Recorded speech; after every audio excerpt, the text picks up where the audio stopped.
Now let's talk about the different forms of consumer data. Consumer data, just like consumers themselves, come in many different shapes and sizes. But in order to interact appropriately with a consumer, just like you would a friend, we need to collate all that data and insight that they're providing us, connect it, make sense of it, and then use the information to help us better interact. We look at marketing data in two key forms. Number one, known data, and number two, pseudonymous data. Now, known data is anything that can be definitively tied back to a single individual. So for example, an email address that a consumer uses to create an account with your business is a known data point, and therefore when they open emails and engage with your content, that engagement data is also known because it's tied to a unique data identifier, which is the email address.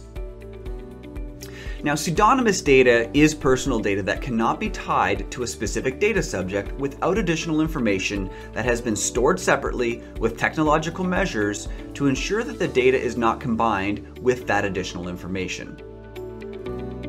For example, when customer X visits a brand's website community to learn more about the mortgage process, an analytics system could record their IP address in hashed form and link it to pages that customer X views. The hashed IP address is considered pseudonymous data because although the hashed IP address alone does not identify customer X, it's still possible to link it to other information that relates to customer X. Now, under each of these categories, there's a handful of sub-data categories, also known as metadata. These subcategories are things such as basic data, interaction data, behavioral data, and attitudinal or preferential data. Now, for each of these categories, we're actually going to look at the types of metadata that fall under each subcategory that, when combined, provide brands with the ability to interpret who these individuals are and therefore how they can better serve them. Let's start with basic data. Basic data can also be referred to as personal data, meaning it's specific to exactly who that person is. Now think of basic data in regards to both unique data, such as an email address or a phone number, and non-unique data, such as a first name or a zip code. Basic data provides us with information that helps businesses to build out a customer profile. In simple human terms, it's the basic information that allows us to start understanding or knowing who a person is. Now, basic data comes in both known and pseudonymous forms. Known basic data is the type of information that you might have in your CRM database. An email address, for example, from a customer who made a purchase online or in store, a mobile number they provided you for order alerts, or even a government ID like a driver's license that they provided alongside a loan application. These are all identifiers that are unique and can be linked back to only one person. Now, known pseudonymous data is the type of information that you might have in a data management platform or DMP. These include things such as cookie IDs, device IDs, or IP addresses. These types of identifiers can be connected back to a single individual because the data can be matched to known identifiers, such as when a person logs into their internet banking account. Here they log in using an email address, but when the individual arrives on the website, a first-party cookie pixel is fired, which can also identify the device they logged in with and the IP address that they're using. All three occurring in the same session, they can make the connection. The information is important when businesses start marketing to customers, something we'll get into shortly.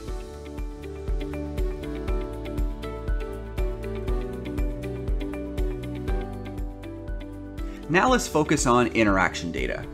Interaction data or engagement data is exactly how it sounds. It's the information that individuals share when they're interacting with someone or a business. Interaction data is important because it provides cues about what someone's interested in. This helps us deliver experiences that will resonate with that person.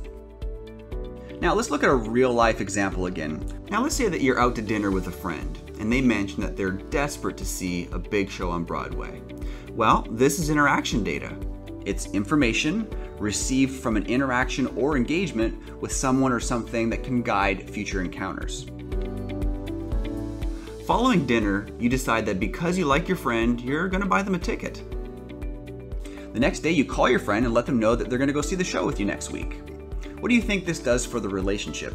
of course, they're probably going to love you for it.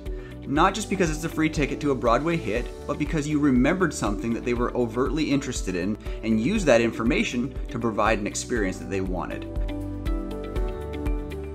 Marketers need to be thinking about data in the exact same way. Now, your favorite brand is probably not going to buy all of its customers tickets to a smash hit musical. That's simply not a great business model. But it might use interaction or engagement data to personalize the next interaction with its customers. Interaction data or engagement data in a business to consumer sense are things such as a website browse, a click on a link in an email, or a conversation an individual might have with a customer service representative. This information is hugely valuable in understanding near future intent and preferences. However, it's only valuable if you can tie it back to an individual. In the real-life example we just used, if you remembered that one of your friends really liked the Broadway show, but you forgot who, then you really can't do much with that insight, can you? It's pointless. Same goes for a business from a marketing perspective. So to sum this up, interaction data or engagement data can occur both in known interaction touchpoints, such as inside the inbox where you know who's clicking, as well as across anonymous interaction touchpoints, such as your website or app, when a customer might not be logged in and therefore is an incognito.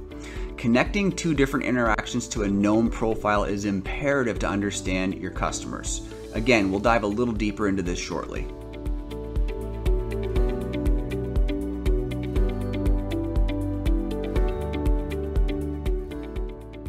Now let's explore behavioral data.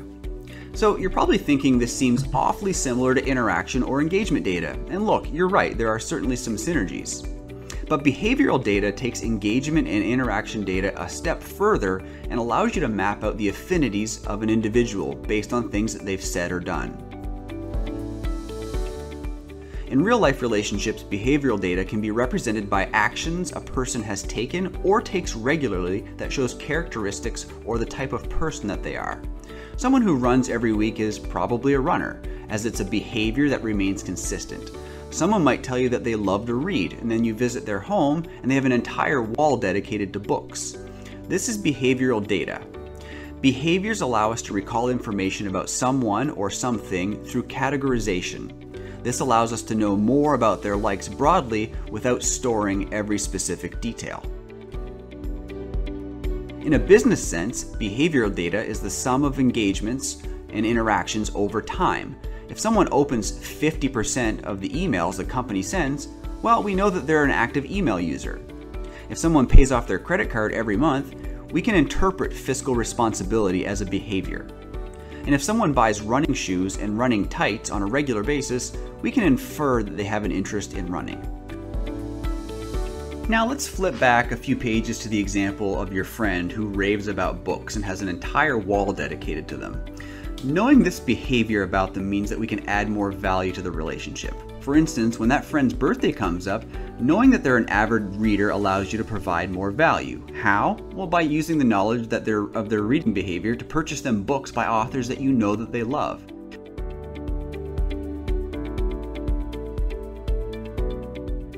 Behavioral data builds up over time and becomes insight, and that insight enables you to provide your friends a great showing of friendship by showing how well you understand them. Again, this is no different for businesses or marketers. Behavioral insights build up over time for our customers, and it's imperative to how we communicate with them. It dictates who should be included in a campaign and what information or messages or offers we should deliver to drive engagement, purchases, and loyalty. Behavioral data is a guide to ensuring what we provide our customers on an ongoing basis provides value to their lives, just like how knowing the behaviors of our friends allows us to add more value to those friendships. Again, with interaction data, behavioral data can appear in both known and anonymous data forms. Bringing the two together enables us to understand our customers better and therefore provide better experiences. And finally, let's explore attitudinal or preferential data. Attitudinal or preferential data represents how people feel about certain things. In the real world, an attitudinal data point might be easiest to illustrate through a common argument that can be heard in many homes: the temperature setting of the air conditioner. Some people like it hot, others like it cool. The reality is, attitudinal or preferential data is unique to an individual's view on certain things. Understanding how these differ from person to person could be the difference between sleeping with a sweater or sleeping on the couch. Basically, you want to understand the preferences of those you interact with, so you can provide them with engagements, solutions, or alternatives that meet their expectations, and therefore less conflict and frustration. As we all know, listening is key to a great relationship. And in the business world, and moreover in the marketing world, it's no different. Businesses need to understand their customers' preferences. Preference to message frequency, to content, to channels that they can be contacted on, and so on. This type of data is usually collected in a few ways: through consent management, customer profile preferences, loyalty programs, product and service reviews, and so on. But it can also be collected through second and third-party data segments. Just like how you can ask a friend about another friend's preference for, say, pizza over Thai food, you can do the same thing with data providers. Businesses can work with second or third-party data providers to purchase information on their audiences, which can help them determine attitudes and preferences. These types of segments can be used to align an offer or a product or a service with the right consumer.